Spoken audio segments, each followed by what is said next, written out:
HD, the Harvest Disseminator, bringing you a review of the Hasbro Marvel Legends, the Age of Apocalypse, Sugarman Build-A-Figure, Marvel's Wild Child. Without further ado, let's chop 'em up.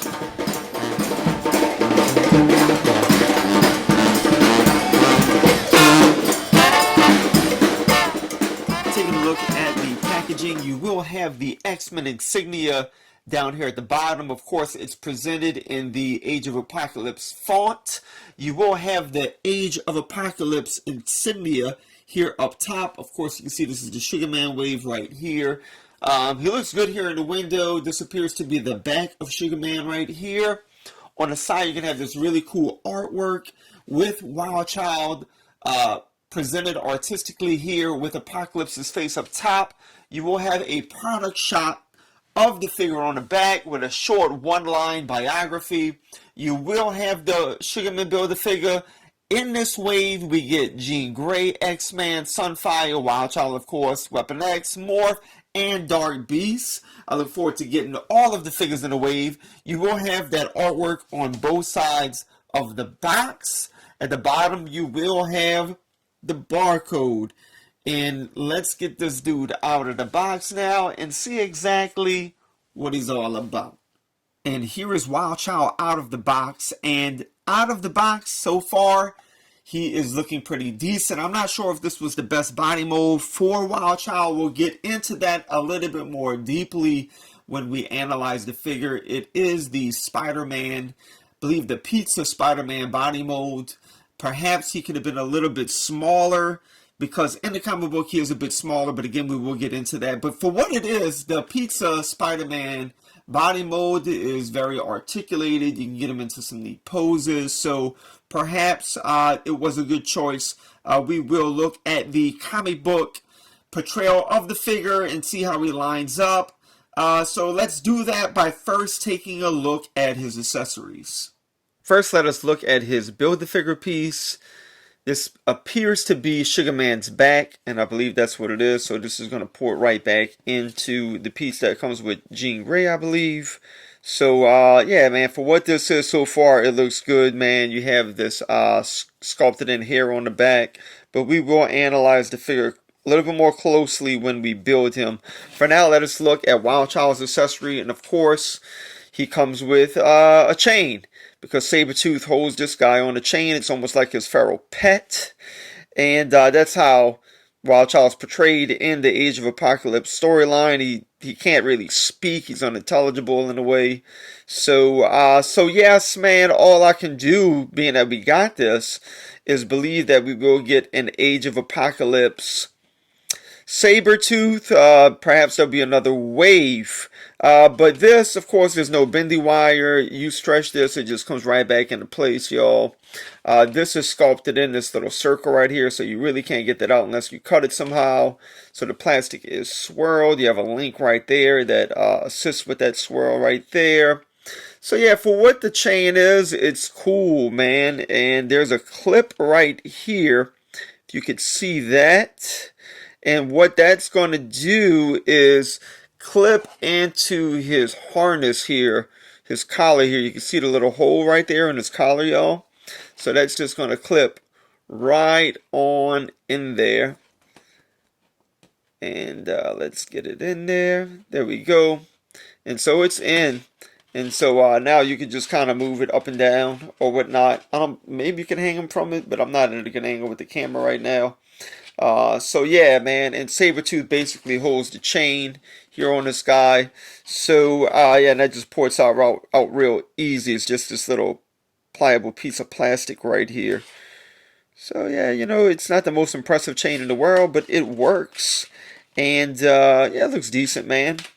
This is where Sabretooth is going to hold it right here. So those are his accessories. Let us take a look at the figure now. At the outset, let me just say that the comic book accuracy is on point with this figure. There's not a whole lot to his outfit. One thing that I wish they would have done was to put the point that comes off of his pants on his feet. That's not there. And he does have, they did it on his hands, You're going to see when we look at the sculpt of the body that there are these little triangles on his hands that come from his costume. Well, that's on his feet in the comic books as well. But otherwise, the collar is, 100% on point. It's just a basic orange costume that he wears, and that's what this is, man. It's just all orange. So I do think it's good. They have the hair over his eyes. I don't recall his hair being over his eyes like that ever in the comic book. I'm not going to say there's not a panel where it is, but for the most part, his hair is kind of flowing back or it's parted to the side. I don't ever recall it being like really distinctly over his eyes like that, but I can live with it, man. It is Wild Child. He's cool. I have him posed with Sabretooth right now, and of course, Sabretooth in the comic book has a similar costume in the Age of Apocalypse comic book to Wild Child. And of course, this is more of a I guess, classic Sabretooth, for lack of a better word. So yeah, I think that the comic book accuracy is cool. Now, I can only assume that we're going to get another wave of the Age of Apocalypse X-Men. And when we do, first and foremost, I'm hoping that we don't get a Hyperion body mold for the Sabretooth. So this is the Hyperion body mold here, standing him up right next to Sabretooth. He is not significantly, he is shorter than the Hyperion body mold, but it's not a significant shortness. Perhaps if they would have went with like an MCU Spider-Man, because those MCU Spider-Men are a bit shorter, perhaps that would have been more fitting. But I hope when they give us the Sabretooth for the Age of Apocalypse wave, I guess that would be wave 2, they give us the Omega Red body mold. Omega Red's bigger, he has those butterfly joints, and I think that this would mesh a little bit better. That's just my opinion. So let us take a look at the head sculpt. Take a look at his teeth. I think that they came out pretty decent. They're nice and sharp, as you can see here on the screen, y'all.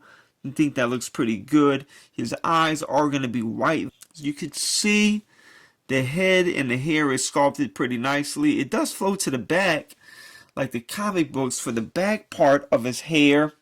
However, when you get to the front part is where it kind of comes over his eyes. I guess what the artist is trying to insinuate that it just gives him this wild kind of persona. Hair in his eyes, just crazy as hell, can't talk, ready to tear things up. Sometimes he sleeps over Sabretooth's shoulder, however, like a pet. The harness. So this is the Pizza Spider-Man body mold. Let me get a Pizza Spider-Man here in frame. This is going to be the black costume Spider-Man. You can see it's the exact same body mold. One thing they did do here is they glued this harness onto the figure. So, I can't get that off. At least if you heated it up, you can get it off, I'm sure.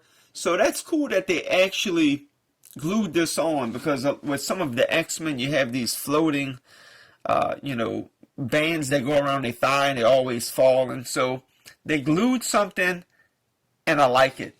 But you can look and see that the body mold is completely the same, minus the hands and the feet, to this black costume Spider-Man, which originated with the Pizza Spidey. One of my critiques with the figure will be his feet. I feel like the feet are just way too big. They're big, they're bulky, they're really long. At first, I thought that they were using the feet from the symbiote Spider-Man from the Kingpin wave, but they are not the same feet at all. I'm not sure where these feet come from. I'm going to assume that they are a reuse. I'm not sure that they work well on the Pizza Spider-Man body mold, however. They're just a little bit too long, and I'm having an extremely difficult time getting this guy to stand up with these feet, man. Even though you get him like articulated in a decent position, it just doesn't want to stand up, man. I really fear from the comparison part of my video at the end. I don't know if I'm going to be able to do it, because I can't get him to stand up. So the feet are a problem. The hands, they're big as well, but they work for him, I think the feet work too. They just can't get them to stand up. They give them sort of an elfish kind of hobbit look, for lack of a better word. And so, yeah, they fit. It's just the feet, you can't get them to stand up. But let's take a look at the toenails. As you can see, that's all painted. The toenails are painted like a lighter peach color, almost like white. Really sharp toes here. You can see the bones in his feet even. He has peg holes down there at the bottom of his feet. His hands, he's going to have those white painted fingernails on his hands as well. As you can see there. So it all came out nice. Yeah, I believe the Vulture had these hands, I believe. And Vulture probably got them from somewhere else as well. So basic yellow body mold from Pizza Spider-Man with different hands and different feet. Now let us take a look at his articulation. Wild Child will look up this high. He has this long plastic hair that's going to hinder that articulation. Nonetheless, he can look up. He can look pretty decently far down. Of course, you're going to be able to swivel that head all the way around. Get a little bit of head pivoting there on the ball joint. With his arms, you will be able to get that full 360, upper bicep swivel, double jointed elbow. You will have a swivel at the wrist, and of course there's hinges. You do have a butterfly joint inside that is not being hindered by the collar, surprisingly. So, you know, you got free range with those butterfly joints on both sides. You will be able to crunch them down that far. You can crunch him back that far. He will have a waist swivel. You can get his legs out that far. Upper thigh swivel, double jointed knee. There is no lower calf articulation. However, you do have ankle pivoting, and the feet can go up that high. They can go down that low. And as I pointed out, you do have peg holes at the bottom of the feet. And if you have a stand, you might need to utilize it with this guy because he doesn't want to stand up.